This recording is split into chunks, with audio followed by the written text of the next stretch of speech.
నెల్లూరు జిల్లా కావలిలో ఆర్యవైశ్య సంఘం అధ్యక్షుడు తడవర్తి రమేష్ ఆధ్వర్యంలో స్థానిక పొట్టి శ్రీరాములు విగ్రహానికి ఆర్యవైశ్య నేతలతో కలిసి పూలమాలలు వేసి నివాళులర్పించారు. అనంతరం థ్యాంక్ యూ సీఎం అంటూ ముఖ్యమంత్రి చిత్రపటానికి పాలాభిషేకం చేశారు. ఈ సందర్భంగా తడవర్తి రమేష్ మాట్లాడుతూ అమరజీవి శ్రీ పొట్టి శ్రీరాములు ఆత్మ త్యాగానికి గుర్తుగా రాజధాని అమరావతిలో శాఖమూరు పార్కు నందు 6-8 ఎకరాల భూమిని పొట్టి శ్రీరాములు 58 అడుగుల విగ్రహ ఏర్పాటుకు కూటమి ప్రభుత్వం ముందుకు రావడం సంతోషంగా ఉందన్నారు. కూటమి ప్రభుత్వానికి ముఖ్యమంత్రి చంద్రబాబు నాయుడుకి ఆర్యవైశ్య తరపున ధన్యవాదాలు తెలియజేస్తున్నామన్నారు.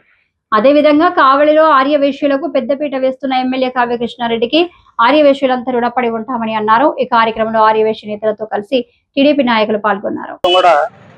గౌరవం ఇవ్వడం జరిగింది. వాళ్ళకి ప్రత్యేకంగా మా కమ్యూనిటీ తరఫున ధన్యవాదాలు తెలియపరుస్తున్నాం. అదేవిధంగా మా కమ్యూనిటీలో ఉన్నటువంటి టీజీ వెంకటేష్ గారు, మా పెద్దలు మంత్రివర్యులు భరత్ గారు, అదేవిధంగా డూండి రాకేష్, అదేవిధంగా సోమశెట్టి వెంకటేశ్వర్లు, వీళ్ళందరూ కూడా మా ప్రత్యేక ధన్యవాదాలు తెలియపరుస్తున్నాం.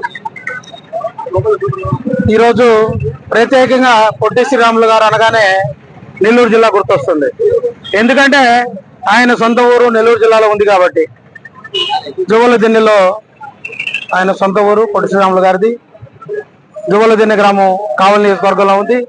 అదేవిధంగా మన కావలి ఎమ్మెల్యే గారి ఆదేశానుసారం ఈరోజు పొట్టి శ్రీరాములు గారి ప్రోగ్రాం చాలా బాగా చేయాలి. రాష్ట్రంలోనే సొంత నియోజకవర్గం పొట్టి శ్రీరాములు గారిది కాబట్టి ఆయన తగినట్టు గుర్తింపు ఉండాలనే ఉద్దేశంతో మన ఎమ్మెల్యే గారు ఆదేశానుసారం ఈ ప్రోగ్రాం చేయడం జరిగింది.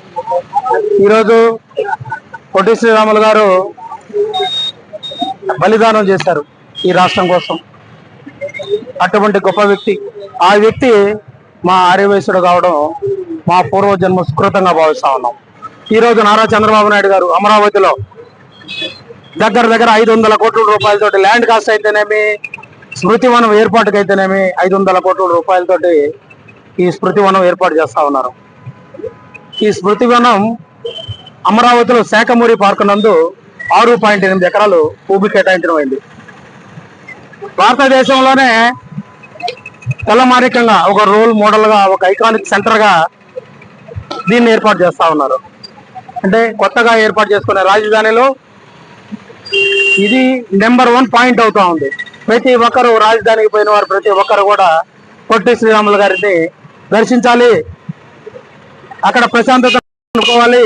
ఈ 6.8 ఎకరాల్లో ధ్యానం చేసుకోవాలన్నా కూడా టూరిజం పరంగా కానివ్వండి, పెద్దలు పిల్లలు అందరూ ఆహ్లాదకరమైన వాతావరణం ఏర్పాటు చేయాలని చంద్రబాబు నాయుడు గారు దీన్ని కోరడం జరిగింది. దానికి తగ్గట్టుగానే డిజైన్ చేయడం జరిగింది. దాన్ని 1 year లోపలే కంప్లీట్ చేయడం కూడా జరుగుతుందని చెప్పి మన ముఖ్యమంత్రి గారు, కూటమి ప్రభుత్వం చెప్పడం కూడా జరిగింది. ఇది నిజంగా చాలా మా కమ్యూనిటీ గర్వించదగ్గ రోజు. మాకు ఇది ఒక పెద్ద పండగ రోజు. అది ప్రకటించిన తర్వాత రాష్ట్ర స్థాయిలో కానివ్వండి, జిల్లా స్థాయిలో కానివ్వండి, నియోజక స్థాయిలో, గ్రామ స్థాయిలో, మండల స్థాయిలో బ్రహ్మాండమైనగా పదవులు ఇతర కమ్యూనిటీలు ఈర్ష్యపడే విధంగా మాకు ఇవ్వడం జరుగుతూ ఉంది. రాష్ట్రంలో ఎమ్మెల్యే గారి తర్వాత ఆ పదవి ఏఎంసీ చైర్మన్. ఏఎంసీ చైర్మన్ మా గురువు గారు అయినటువంటి పెద్దలు రెడ్డి యానాశెట్టి గారి కుమార్తెకి 2 రోజుల క్రితమే అఫీషియల్ గా అనౌన్స్ చేయడం జరిగింది. Agriculture market chairman. ప్రత్యేకంగా మా ఆర్యవైశ్య సంఘం తరఫున, మా ఆర్యవైశ్య కమ్యూనిటీ తరఫున ఎమ్మెల్యే గారికి ఈ పదవి ఆమెకు ఇచ్చినందుకు ప్రత్యేక ధన్యవాదాలు, కృతజ్ఞతలు తెలుపుకుంటా ఉన్నాం.